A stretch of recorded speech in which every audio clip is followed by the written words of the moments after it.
now.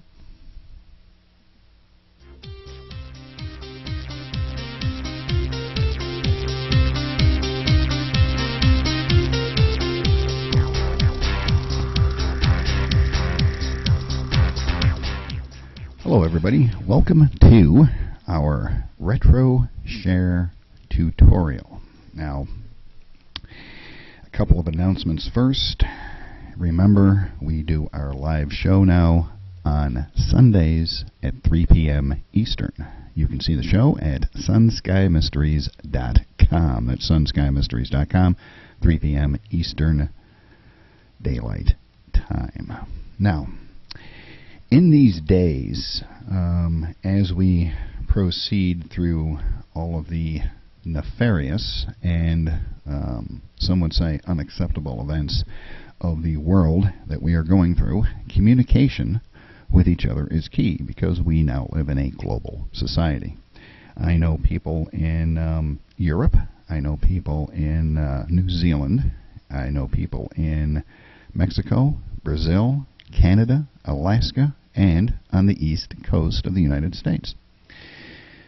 Communication is key. Now, you can use various communication sources such as your Skype or your email or even Facebook if you go that route. However, you have to remember that most of these are not encrypted. So if you are having a private conversation, if you are having a conversation that you don't want other people to overhear, your choices are limited. So what we have done is we have chosen a social networking program. It's basically a social networking program in a box that you can use to communicate via encrypted peer-to-peer networking. Now, this program is called Retroshare, and the first thing that we should do is take a look and see exactly what the heck Retroshare is. So let's take a look, shall we? Here is a brief description of what is Retroshare. Retroshare is the next generation of peer-to-peer sharing networks. Unlike classic peer-to-peer software, Retroshare only connects to trusted friends and not just anyone. The problem with existing file sharing networks is that you have no control over who you share information with. I don't want to share with the whole wide world, but I would love to share stuff with my friends. But this is not easy to do safely and securely over the internet. Retroshare is a platform that establishes encrypted connections between authenticated friends. This connection is used for various communication services and file sharing. Now, let's take a look at your encryption basics. There's basically two types, the symmetric and the asymmetric encryptions. For the symmetric encryption, there is one key used for encryption and decryption. This has to be kept secret. This key does. And the asymmetric encryption is one key for broadcasting and one key for receiving information. And Retroshare uses what is called PGP and SSL. That is a security framework. Your identity in Retroshare is a PGP. That's a pretty good something or other. Certificate. A certificate consists of your public key, a name, and maybe your email address. SSL is used to encrypt the transport between friends. So it is an encrypted connection. Now, let's take a look at something that Retroshare creates when you first get into the program and create your profile. And that is what is called your public key. In other words, the key that you give to other people so that they can communicate with you, and vice versa. They give you their key and they can communicate with you. So you can have 100 friends and you can have none of them connected with each other. You can just have a one-on-one friendship, or you can have an entire group of friends. So let's take a look at what the public key looks like. This is what the public key looks like right here. This block of text that you see right here. This is the minimal public key block. And you can see it's using Open PGP SDK of 0.9 right there. Now, a lot of the mistakes that people make when they initially use this program is that they send each other just this part right here. However, there is additional information that you have to make sure is included with your key that you give to your friends. And Retroshare does not always show you the full key. You have to make sure it's showing you what you need it to show you. The other parts that have to be at the bottom is this right here and this right here.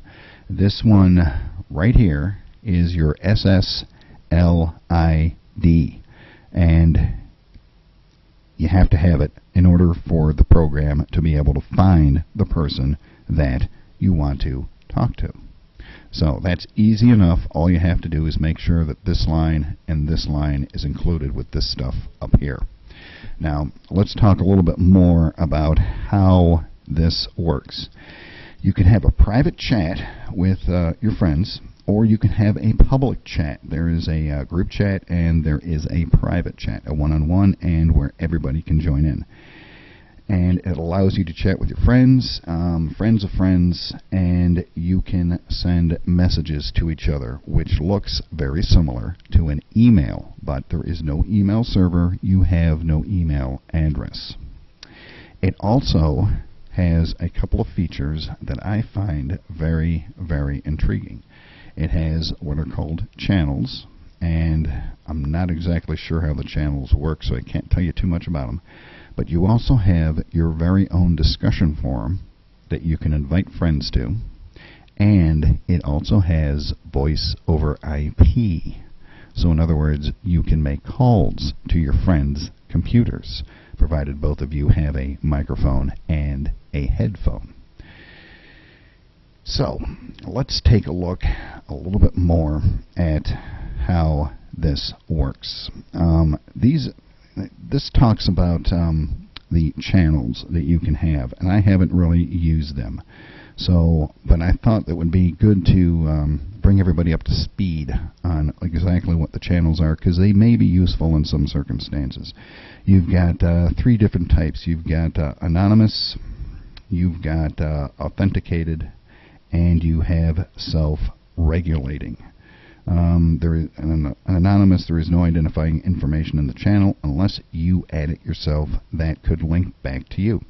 Authenticated means, although you don't know where the information is coming from, each message is signed by a private RSA security key. And self-regulating means that if you subscribe to a channel, the messages are automatically sent out to all of your friends. So obviously you want to use the channels with a little bit of prejudice, because if you set it up wrong, everybody's going to see what you are sending, and thinking that you're sending to just one or two friends. You could be sending it to everybody, and sometimes that's not a good idea. So let's go to the Retroshare website. This is the Retroshare website right here. You notice I'm nice and zoomed in on it. The first place that you want to go is right here, your downloads. Click the download link, and I am going to very strongly suggest that when you download your copy of Retroshare, that you use this one right here, the portable installation. And here is why. The portable installation does not get installed on your computer. You can install your copy of Retroshare on something like this, my little MP3 player. This has a Retroshare on it. I can run the program off of this. You can load Retroshare on your cameras. Any device that can be seen as a storage device, like a hard drive, which these cameras and this MP3 player are seen on a computer as, you can store the program on there.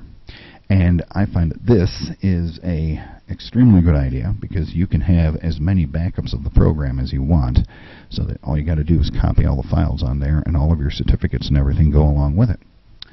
That way, when you have something happen to you that has actually happened to friends of mine in the recent past, you're just sitting there at home, minding your own business, I might add, and all of a sudden you hear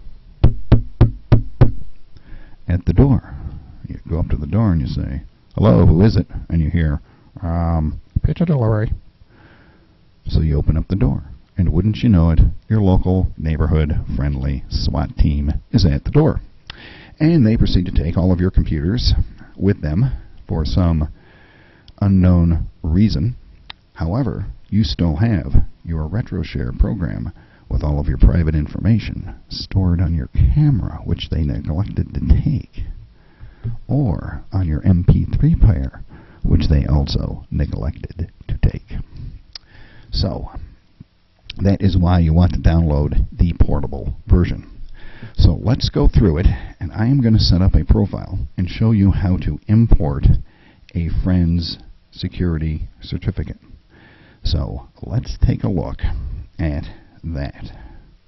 Let me minimize this and go over here. The Retroshare program, when you download it, is in the form of a zip file. The zip file you unzip to the location of your choice, and the program that you want to run is right here. Okay, that is your Retroshare program. There's another one over here, but that's the command line version. You probably don't want that. So let's go ahead and start this up, shall we? And of course, you got the usual Windows garbage that comes up, and there you go. Now this right here is the initial screen that you see. There are spots for inputting several bits of information. Your name and your email address, as well as the password that you choose and your location. Now, let's go ahead and just put this in here. Let me get the keyboard over here so I can talk and type at the same time, which oddly enough is handy. So I'm going to name myself some cool guy. Okay, so that's the name that I've chosen for myself. Now the email address, you don't have to put an email address in there. You can just put 3 X's if you want. And your password, put in your password, and then put in a location. Now this location can be just about anywhere. You can make it descriptive. You can just use a general location. In other words, you can have several profiles. You can have Camera 1 profile, you can have your Camera 2 profile, and you can have your MP3 player profile, as well as your laptop profile and everything, and whatever machines that you run the program through. The nice thing about that is that you can have all of your different profiles separated. So you can have the same friends in each profile and whatnot, but for the sake of argument, let's just put in a single location for now. We're going to go ahead and call this Sound Server. There we go. And then you click the bar at the bottom that says Create New Identity. And there you go. And the next screen that comes up is for your password. And you put in your password, and this is what you will see next. This says, Retroshare has detected an unregistered plugin. This happens in 2 cases. Don't worry about it. It is a small bug in the program. Just click yes. That's all you have to do. You only have to click it one time. And now you can see that I have the my profile up, and here's my network, and you can see that I already have a message up here. This is welcome to Retroshare, and the next thing that you want to do, I'm just going through these screens so you can see what each one looks like. This is the screen that you're going to be presented with when you start the program. Now, a couple of things that need to be mentioned in order to make the program work the way it should. You see right down here, there's two little lights. One is your NAT light, and the other one is your DHT light. That is the network, and that is your computer. You can see that the NAT light is red, and the DHT light is blank. What you have to do when you're setting this up is you have to go into your browser and go into your router. In my case, this is a Linksys E1200 wireless N network router. The place that you want to go, and I'm probably going to have to re-log in. Yes, I am. There we go. We're going to log back in. You have to go in the Linksys routers. You have to find what is called your universal plug and play right here, the UPnP. You have to have that enabled right there. That is very important. Otherwise, the thing's not going to work in the first place. Okay? So the next thing that you need to do is also go over, and in the Linksys case, it is the Applications and Gaming. And you have to go down, and you have to put in the port that Retroshare is going to use, as well as the IP address of that particular computer. It's not that hard to do. So if we go back over here to Retroshare, right there, you will see over here you have a little gear-shaped thing. Click on that little gear, and you will come up with your settings. Click the second one down that's called Server. And on the server you can see Universal Plug and Play, and you have various discovery schemes. You can have DHT only, discovery only, DHT and discovery. Just leave it on DHT and discovery. Now, since I have this set up for a specific port, you can do this one of two ways. You can, hold on, let me clear that out. There we go. You can go in here, and you can either leave this right here as Universal Plug and Play, or you can use a manually forwarded port like I did in the router right there. So you can use either one of those schemes or both. I like to use both. I like to have a manually entered port number and have the Universal Plug and Play turned on, because the thing will basically use the port that you want it to, and it just seems to work out easier. The network discovery seems to work a lot better. Or you can set that as firewalled.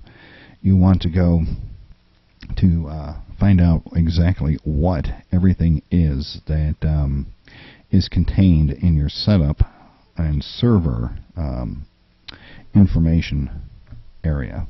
And you have a lot of different things that you can set right in here. You're going to want to go yourself over to the Retroshare website. Incidentally, I forgot to mention, it is retroshare.sourceforge.net. That's retroshare.sourceforge.net. My apologies for not saying that right away. The place where you want to go to find out about all of the different things that Retroshare will do is the Retroshare Wiki, which is at the Retroshare website. Just click the Wiki tab, and that will send you there. So let's get back to Retroshare, which is right here. So you can set your ports to be manually forwarded, or you can set your ports so that you have universal plug-and-play discovery, and you can set the various different types of ways that your program discovers other people. Down here is another important part right here. You can set your download and your upload speeds. I have my download set to 200 kilobits per second and my upload to 50 kilobits per second. The rate that you set those at seems to have a lot to do with how fast the program discovers your friends on the network. So the next thing that you want to do, assuming that you've done all this right, and I suspect you will, is you want to start adding friends to the program. There are two ways to do it. One is right here, that plus sign, and one is right here, the little people icon. Both of them show you the same thing. So I'm going to click the little people icon right here. You have three options. Enter the certificate manually, you get a certificate file from your friend, or send an invitation by email. He or she receives an email with instructions to download Retroshare. And a third one is pretty much useless, so we're just going to cross that one out right there like that. That one's pretty useless. The second one here, your friend sends you a file, can be used, but it requires sending files and whatnot, and the entire key to this program is that it is secure. In other words, it is a secure peer-to-peer communication program.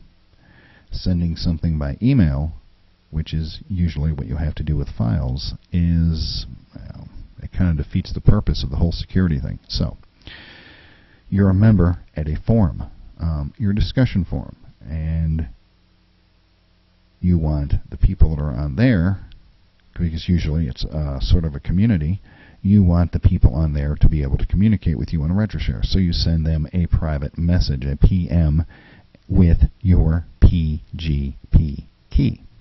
So, and then they send you a private message back with their PGP key, and you can go from there. So that's what we're going to do right now.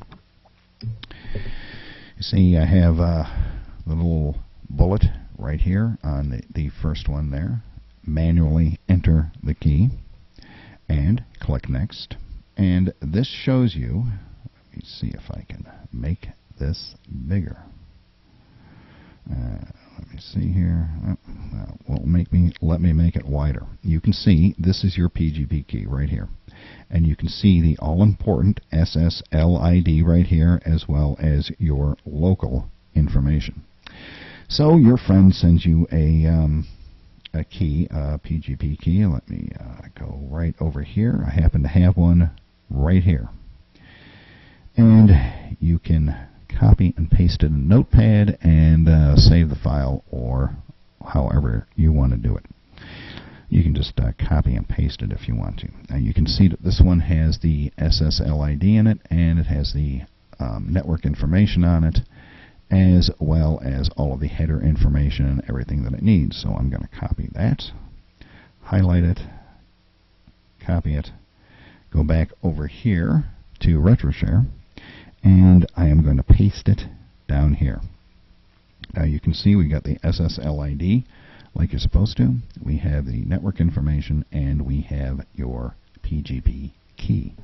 So the next thing you do is click Next, and you see that it did it successfully. You have the level of trust, the name of the person right here, the name of the person.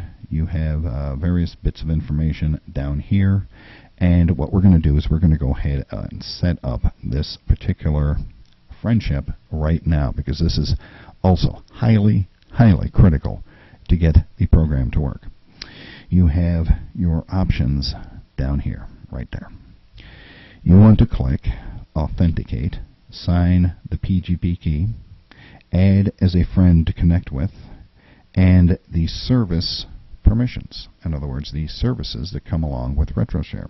You have anonymous routing, forums and channels, and discovery, and you want to make sure that those are all clicked. So you have Authenticate Friend, Add Friend to Connect With, and make sure all of these service permissions are checked.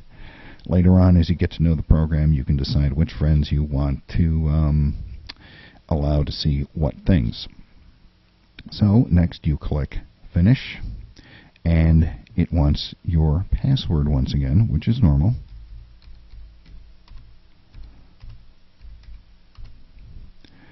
I have entered my password, and there you go, right there. You can see that I have successfully added the friend, and there is the friend's information right there on the screen. The next step to complete this information is right here, Friend Details. Click that. You can see you have Friend Details window that comes up. You have the name of the person right here, String Fellowhawk. You have their peer ID, and you have their Retroshare ID. The next thing that you want to do is click the Trust tab. So you've clicked Trust. You want to give them full trust, and click OK on that. And then I go back in, click Friend Details once more. You have your friend certificate. You want to make sure that Include Signatures and Use Old Key Format are both checked, as well as Services. Don't do anything in the Services tab. Just click your full trust, and it gives you both of your identities. And if you ever decide you don't like that person, you can click the big magic Deny Friend button. So you click that, and there you go. And the other portions of the program are fairly easy. You have a group chat, you have chat lobbies, you have your own profile that you can look at. You have gives you your ports, your local address, your external address, as well as other various bits of information. But remember, the most important thing is that you have green lights right here and right here. That will happen when you have your router set up properly. And so, that's about it. I am sure people will have questions, or they may not. But you all know the email address and how to get a hold of me. And don't forget, Sundays at 3 p.m. we do our live show. Thanks for watching, and I hope this helped.